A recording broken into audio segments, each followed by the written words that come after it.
Pagarba yra tas dalykas, kada tu gerbi kitą žmogų. Kada, tarkim, jį iš jo tyčiojas ir tu ateini jį apgini arba padedi, nuramini. Kaip tu gerbi tą vaiką, nemuši, jam padedi, išklausai jo. Pagarba tai kiekvienam žmogui išreikštas jausmas ir kad kiekvienas žmogus turėtų tai jausti ne tik kitiems žmonėms, bet ir gyvūnam, visiems tiesiog. Nes dabar labai būna, kad ir mokykloje visur nėra pagarbos nei tarp mokytojų, nei tarp vaikų.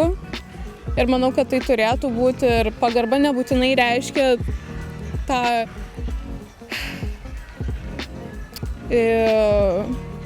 pasisveikinimą ar mandagų ar kažką, bet ir paklausimą gal kaip sekasi, ar viskas gerai. Draugystė man yra gerai draugauti. Draugystė, sakyčiau, yra pasitikėjimas ir viltis, kad turi kažką šalia.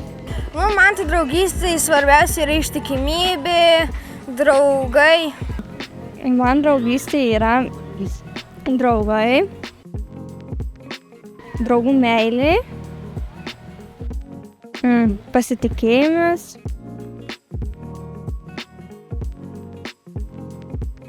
Man kelia baimę, kad naktim vaikščioti ir aš stengiuosi naktim vaikščioti, nes kažkaip baisu. Man dažniausiai kelia baimę tamsa, labai bijau tamsos. O su juo kovoju dažniausiai įsijungia šviesą ir tiesiog skaitau knygas ir tada nusiraminu ir ramiai einu miegoti. Man baimę kelia ten vorai, gyvatės, sliekai visokie. Baimę kelia, iš tikrųjų net nežinau ką pasakyti, nes nesu labai to patyręs.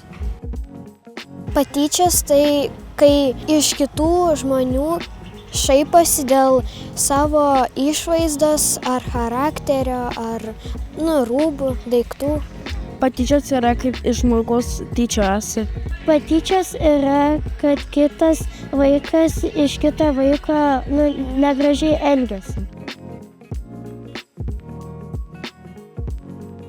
Man teko susipykti su tėvais arba draugais, o aš konfliktus sprendžiu bandydama komunikuoti. Kol kas man dar neteko susipykti su mokytojais.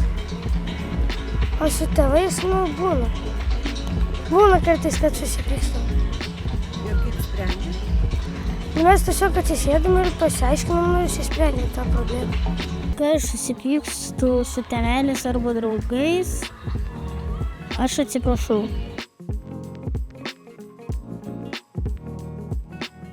Man kelia streso, kai ant scenos paskelbs laimėtojus ir tada tokia tyla. Man stresą arba įtampą kelia mokykla arba kai susipykstu su žmonėmis. Dažniausiai kelia stresą ir įtampą gal, kai būna kokios užduotys ir reikia komandoje dirbti, nes nepažįsti tų žmonių. Man kelia stresas, kada man kažkas nepatinka arba aš kažkur krentu.